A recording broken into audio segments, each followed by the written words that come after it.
Few names in the Wild West rolled off the tongue like Wild Bill Hickok, Billy the Kid, Butch Cassidy, and the Sundance Kid.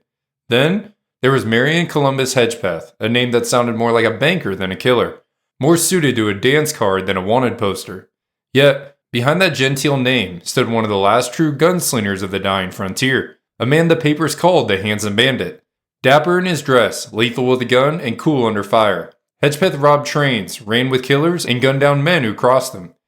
As the legends of Hickok and Hardin faded into history, Marion Hedgepeth stepped out of the smoke, the final echo of the West's fast-draw killers. Well, let's get into it, shall we? My name's Steven, and welcome to Wild West Deep Dives.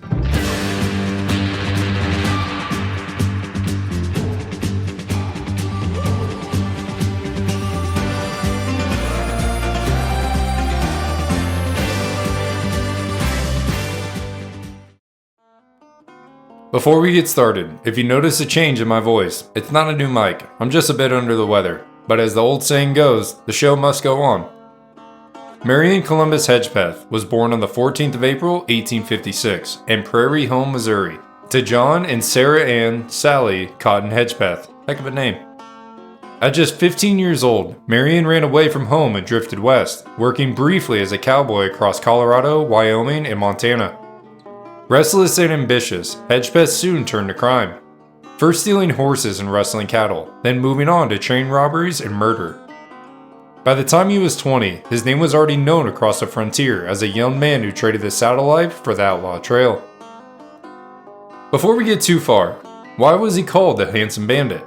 Well, he was tall, dark-haired, and strikingly handsome. He carried himself with the poise of a gentleman rather than a gunslinger. He favored tailored blue suits, crisp white shirts with diamond stickpins, polished shoes, and a neat derby hat that earned him the nickname the Derby Kid. To the public and the press, he became known by other titles: the Handsome Bandit, the Debonair Bandit, and the Montana Kid.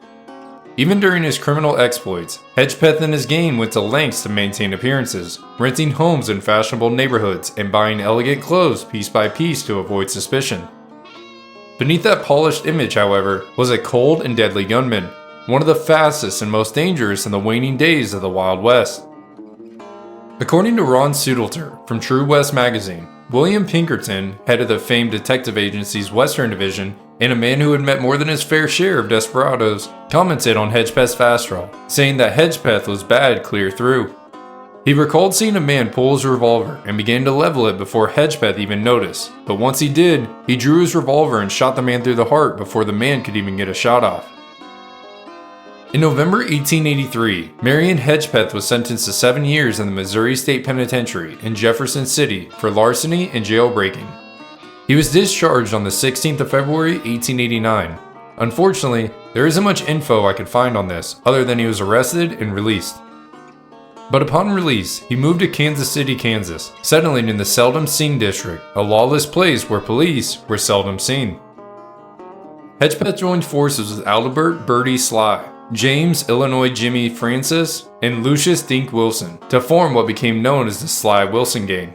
Newspapers soon began calling them the Hedgepeth Four. The gang operated across the West, robbing trains and banks with daring precision. They were among the first to use nitroglycerin to blow open safes and express doors, an innovation that stunned both lawmen and fellow outlaws. In November 1891, the gang pulled off 3 robberies in just 3 weeks. In Omaha, they robbed the Pacific Express Company. They then robbed the American Express Company near Western Union Junction in Wisconsin. According to the, bear with me here, Rensselaer Republican from the 19th of November 1891. In the early morning hours of the 12th of November, shortly after 1 o'clock, the northbound midnight train from Chicago on the Milwaukee and St. Paul Railroad was held up by a band of armed and masked men near Western Union Junction, approximately 23 miles south of Milwaukee. According to testimony from the crew, the train had just cleared the junction by about a half a mile when fireman Edward Averill, while shoveling coal into the furnace, heard an unexpected noise behind him. He saw 2 masked men climbing over the engine tender. Both pulled out double-barrel shotguns and ordered Averill and the engineer, William Bill McKay, to remain motionless, with one of the outlaws shouting, "Don't move an inch till we tell you to, or we'll blow the tops of your damned heads off." Under the robbers' directions, McKay was forced to continue the train's movement about a mile further down the line, where he was ordered to stop. The engineer and firemen were then made to climb down from the cab and march ahead of the gunmen toward the express car. Once there, the robbery commenced in a methodical and well-organized manner. Averill reported that the assailants hurled several explosive charges, described as bombs, into the express car to breach its door. The resulting blasts were so powerful they shook the entire train, and likely awakened every passenger aboard, though none dared interfere. Based on the precision of their movements, the number of robbers was estimated at 6 or 7, possibly more. Some appeared to guard the coaches, while others concentrated on looting the express car.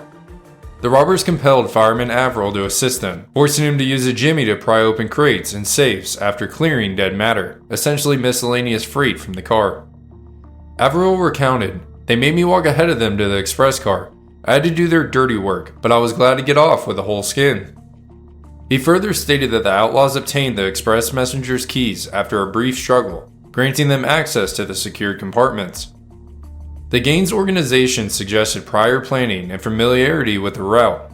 It is believed that a wagon or a team awaited nearby to transport the safes, which were removed bodily from the car. The train was detained for approximately 30 minutes, yet the robbers demonstrated practiced efficiency, focusing exclusively on the express company's property and leaving the passengers unmolested. But the third heist, the Glendale heist, became their most infamous. Shortly after leaving Tower Grove on the St. Louis and San Francisco line, an Adams Express car was targeted by a masked crew, later identified as Marion Hedgepeth's gang. Contemporary press placed the holdup about a mile west of Glendale and confirmed the express car as the objective. Reported amounts taken vary by source. Some period and modern accounts cite roughly $20,000 in cash and valuables. Others state about $40,000. This is between $712,000 and $1.4 million today. The gang moved with practiced coordination. Masked men gained control of the locomotive crew, forced to stop, and concentrated their efforts on the express car rather than the passengers.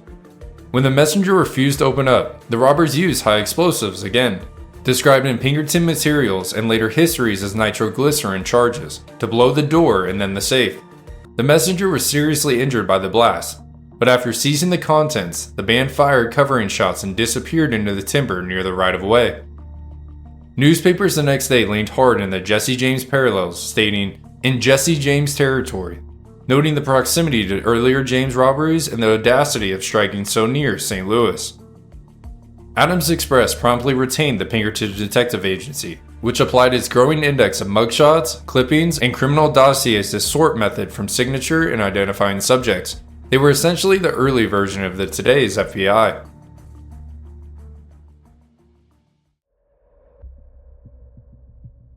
By early 1892, the man known as Marion the Handsome Bandit Hedgepeth was one of the most wanted outlaws in the country.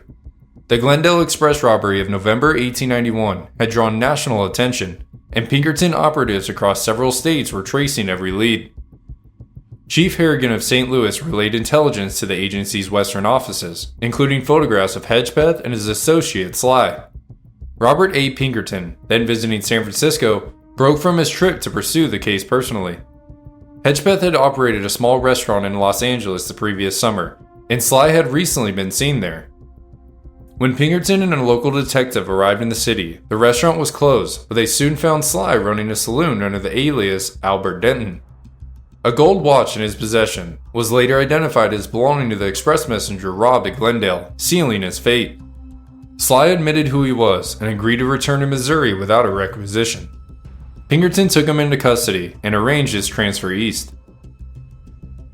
At the same time, detectives learned that a trunk addressed to Florence A. Waterman in Oakland had been shipped from St. Louis and likely contained Hedgepeth's belongings. Photographs of Hedgepeth and his wife were forwarded to Captain Lees of the San Francisco Police. Lees chose 4 of his best men and set a watch on the Oakland Express office. Before long, a woman arrived to claim the trunk. The officers followed her to a boarding house on 10th Street and arrested her before she even had time to remove her coat. She was indeed Florence Waterman, Hedgepeth's wife, but the outlaw himself was waiting in another room a block away. The premature arrest cost them their chance. Mrs. Hedgepeth was sent back to St. Louis to face charges alongside Sly. while the search for her husband continued. Hedgepeth, aware of the tightening net, moved frequently between San Francisco lodging houses on Ellis and O'Farrell streets. At one point, he wrote a letter to a St. Louis attorney asking him to represent his wife and claiming that he was, quote, safe on his way to the Antipodes. Captain Lees guessed that Hedgepeth would eventually return to collect a reply through general delivery at the city's post office. For 10 days, Lees and 4 plainclothes detectives loafed in the post office courtier, an old-fashioned term for keeping watch without drawing attention. Every man who entered was quietly scrutinized as sunlight streamed through the annex skylight. Their patience finally paid off. About an hour into their vigil, a smooth-faced young man strolled casually toward the general delivery window. Detective Ned Byram eased up beside him for a closer look, then abruptly stepped in front of him. One quick, certain glance confirmed the match. Byram seized the man's arms. Hedgepeth reacted instantly, plunging his hands toward his coat pockets, but before he could draw his pistols, Lees and the other 3 detectives rushed in. The 5 men crashed into a side window, one of Hedgepeth's elbows shattering the glass as they wrestled him against the wall. 2 revolver muzzles pressed against his temples as the outnumbered outlaw finally gave way. The struggle lasted barely 10 seconds. Before passerbyers even realized what had happened, the prisoner was hustled through a side doorway and out of sight. From his overcoat pockets, the detectives recovered 2 loaded Smith & Wesson revolvers, one a .44 caliber double action with a 4-inch barrel, the other a smaller bore. On his person, they found $800 in currency, $247.25 in coin, a pair of lock-turning nippers, and several rings and jeweled studs. Dressed neatly in a tailored suit with diamond and opal jewelry, Hedgepeth was the picture of composure. Even in custody, he remained polite and unshaken, calmly acknowledging his identity but denying any part in the Glendale robbery. A patrol wagon soon arrived, and the officers conveyed him to Central Station in handcuffs, glinting under the morning light. Thus ended the long chase of Marion Hedgepeth.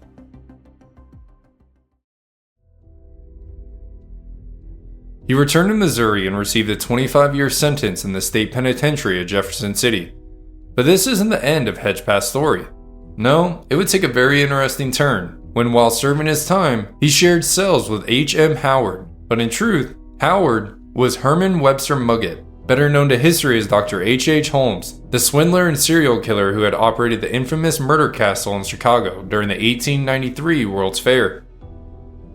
Holmes and Hedgepeth struck up a criminal friendship. Holmes confided to Hedgepeth about a scheme he was devising with his business associate, Benjamin F. Peitzel, to fake Peitzel's death and fraudulently collect $10,000 in life insurance money.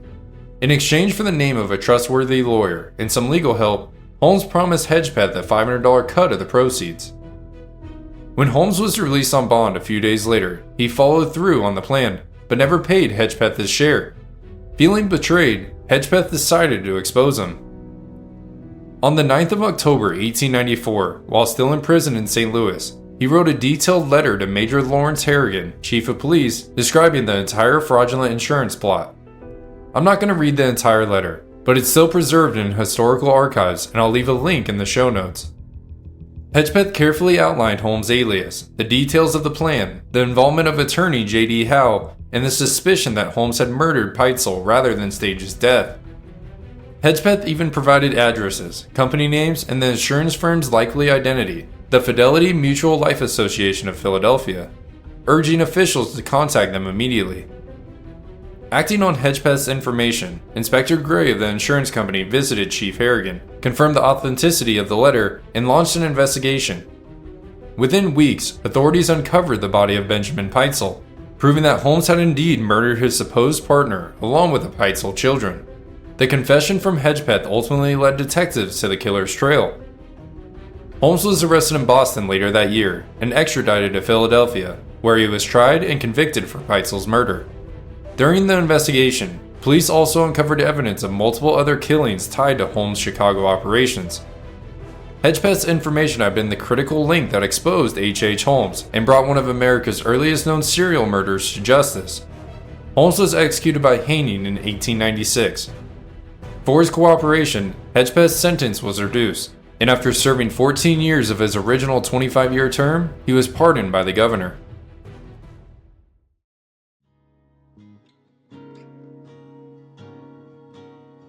After 14 years in the Missouri State Penitentiary, Marion the Handsome Bandit Hedgepeth was granted a pardon largely through the intercession of William Pinkerton, whose family's agency had once put him behind bars.